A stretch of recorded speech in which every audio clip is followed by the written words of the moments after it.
Students, आज हम micro economics के अंतर्गत आपको औसत लागत वक्रों के बारे में बताएंगे कि औसत लागत वक्रों की एक टेबल को हम किस प्रकार पूरा कर सकते हैं। औसत लागत और दूसरा है हमें दीर्घकालीन औसत लागतों के बारे में आपको जानकारी प्रदान करूंगा। आप इस वीडियो को अच्छी तरह से समझने का प्रयास करें। एक टेबल दे रखी है, इस टेबल में कोई कॉलम खाली है, वो आपको किस प्रकार भरने हैं सिखाया जाएगा। जैसे देखिए, इसमें एफसी जो दे रखी है वो फिक्स कॉस्ट दे रखी है, वह है 12। यानी पहला है आपका उत्पत्ति की मात्रा 1 2 3 4 5 6 7 8 इकाइयाँ दे रखी है। सभी इकाइयों में आपकी एफडी 12 ही होगी, फिक्स कॉस्ट 12 होती है। तो ये मैंने आपके ये कॉलम पढ़ना सिखा रहा हूँ कि ये आपकी फिक्स कॉस्ट है, वह उत्पादन की प्रत्येक इकाई पर बराबर होती है। तो 12 12 12 हो गए। अब जब उत्पत्ति की मात्रा पर 12 होते हैं, एएफसी क्या है? एएफसी होती है, मैंने कल भी बताया था, एफसी बटा उत्पादन यानी टीसी बटा क्यू। तो इस प्रकार आप देख सकते हैं कि इसमें यदि आप टीसी यानी फिक्स कॉस्ट जो दे रखी है उसमें यदि क्यू का भाग देंगे तो एएफसी हो जाएगा। तो यहाँ 12 में से 1 का भाग दिया 12, फिर 12 में 2 का भाग दिया 6, फिर 12 में 3 का भाग दिया 4, फिर 12 में 4 का भाग दिया 3, और इस प्रकार आप आगे का भी निकाल सकते हैं। 2.4, 2, 1.7, 12 में 7 का भाग देंगे तो ये हो जाएगा 1.7, 12 में 8 का भाग दिया तो 1.5 हो गया। ये आपकी एएफसी बन गई। अब आती है टीसी। टीसी क्या होती है कि टोटल कॉस्ट जो है वह हमारे सामने दे रखी है। जैसे यहाँ दे रखा है टोटल कॉस्ट 16।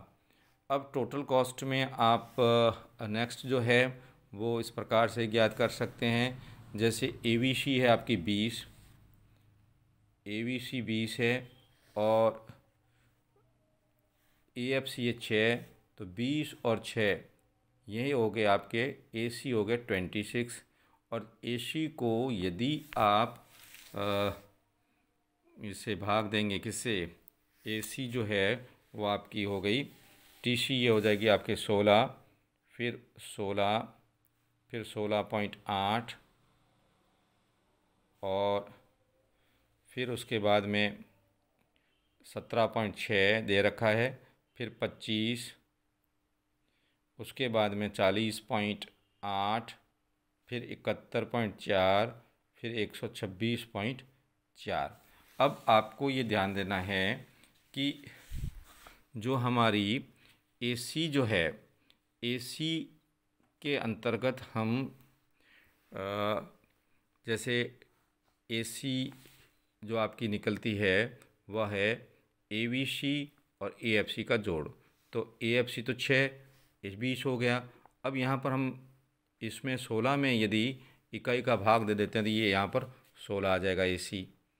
अब देखिए एसी 16 आ गया, एएफसी है आपकी 12, तो 12 में से ये इसको घटाएंगे तो ये बन जाएगा आपका एवीसी आ जाएगा पहली जगह 4, फिर ये आपके हैं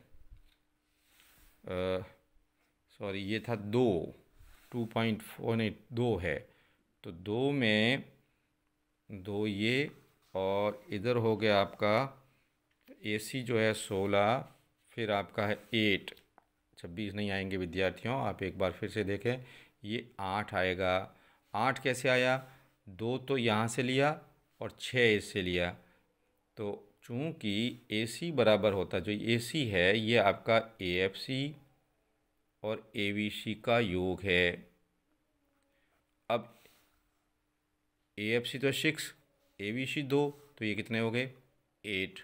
फिर ये दे रखा 5.6, 5.6 में आप इसको 4 को रिड्यूस कर देंगे तो आपका ये हो जाएगा 1.6, 1.6 आ गया।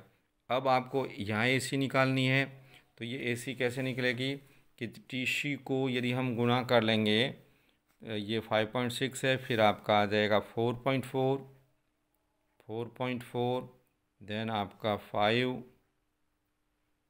कैसे आया? 5 ऐसे आया टीसी में क्यू का भाग। जैसे इसमें ये आप 4 का भाग देंगे तो ये आ जाएगा, इसमें 5 का भाग देंगे उत्पादन की इकाइयों का तो ये आ जाएगा, इसमें 4 का भाग देंगे तो ये जो आपका दे रखा है 6.8, इसमें आप 7 का भाग देंगे तो ये आपका आ जाएगा 6.8 के बाद में 10.2 और फिर इसी प्रकार 15.8। अब आपके पास में AC आ गया। AC में से ABC घटाएंगे, AFC घटाएंगे तो ABC निकलता आएगा, अर्थात AC माइनस AFC तो क्या निकल जाएगा ABC। और वो ABC आपके सामने 6, 2, 1.6, 1.4, 2.6, फिर 4.8 और उसके बाद में 8.5 और फिर 14.3। तो इस प्रकार से विद्यार्थियों ये आपको हमने बताया कि हम किस प्रकार लागत वक्रों के आधार पर निकाल सकते हैं। एक बार फिर आपसे कह देता हूँ कि इसमें जो जो संख्याएं दे रखी है यह संख्याएं एक दूसरे से संबंध रखती है और आपके दिमाग में ये होना चाहिए कि TC जो है वह टोटल कॉस्ट उत्पादन में जो आती है वो AC को यदि आप Q से गुणा कर देंगे तो TC आ जाएगी, या आप AFC प्लस ABC जोड़ करके AC निकालें और उसमें Q का भाग देंगे तो TC आ जाएगी। इस प्रकार आपको इन वक्रों की स्थिति की जानकारी होनी चाहिए।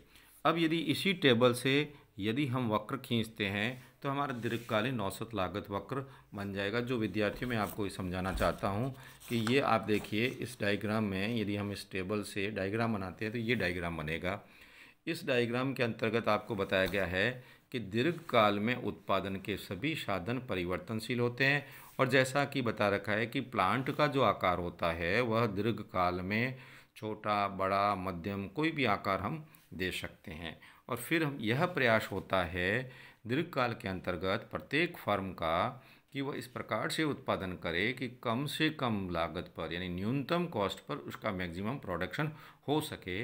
इससे हम इस चित्र के द्वारा आपको समझने का प्रयास करें कि यदि फर्म को Q उत्पादन करना है, ऐसी स्थिति में ये Y एक्सिस पर हमने लागत बता रखी है। आप ध्यान दें, ऐसी स्थिति में यदि फर्म जो है SSC 1 को चुनता है, संयंत्र पहले को चुनता है तो लागत आती है C2 और संयंत्र 3 का चुनाव करता है तो लागत आती है C।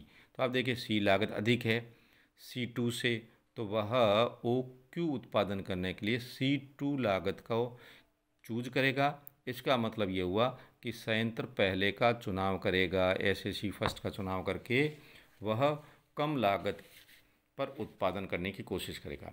यदि उसे उत्पादन Q3 करना है तो Q3 करने पर कॉस्ट आती है C6।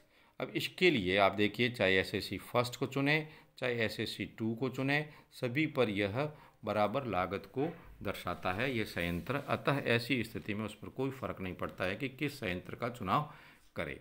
लेकिन यदि फर्म जो है वह Q3 उत्पादन करना चाहती है तो उसे 2 संयंत्र का सामना करना पड़ेगा। यदि वह SSC फर्स्ट और थर्ड को चुनती है तो उसे C1 लागत आती है और SSC 2 का चुनाव करती है तो C3 लागत आती है। तो आप देखिए C3 लागत कम है, इसीलिए Q1 का उत्पादन करने के लिए फर्म जो है वो SSC 2 का चुनाव करेगी, क्योंकि SSC 1 और SSC 3 से जो कॉस्ट आती है वो C1 है जो C3 की तुलना में अधिक है। इसी प्रकार विद्यार्थियों यदि उसे Q2 उत्पादन करना है तो फर्म को SSC 3 का चुनाव करना पड़ेगा, जहां पर लागत C5 के बराबर है जो C4 की तुलना में कम है। C4 इस उत्पादन को यदि वो दूसरे नंबर के संयंत्र से करता है तो लागत आती है C4 जो कि अधिक लागत है। तो उत्पादक ये चाहेगा कि इस प्रकार से उत्पादन करे कि कम लागत से ही उत्पादन अधिक हो जाए। तो विद्यार्थियों देखिए, अब इस डायग्राम में हमने ये देखा कि उसे उत्पादन करने के लिए किस किस संयंत्र का चुनाव करना चाहिए।